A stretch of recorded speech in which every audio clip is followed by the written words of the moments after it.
Today, we celebrate Migrant Workers Day with you, our dear overseas Filipino workers.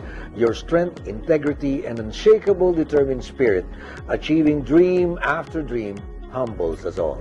Simula noong 2018, nang ako ay nabigyan ng pagkakataon na maglingkod sa OWA, manghang-mangha po ako sa mga kwento ng inyong tagumpay. The day you pursued your dreams outside our country was the day you conquered your fears, spread your wings, and began writing your success story.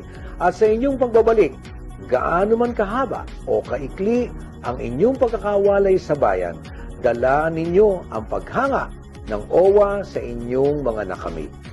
We are deeply inspired by your courage, efficiently functioning in workplaces despite adversities.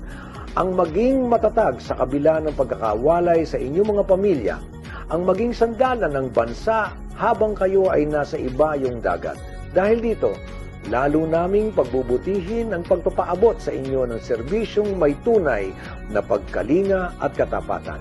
Ang serbisyong may tatak, OWA. We are honored to be of service to you, our overseas workers. Maraming salamat sa inyong dedikasyon at mahalagang ambag upang umunlad ang ating bansa. Ang inyong tagumpay ay amin ring tagumpay. Maligayang araw ng manggagawang migrante at mabuhay ang bagong Pilipinas.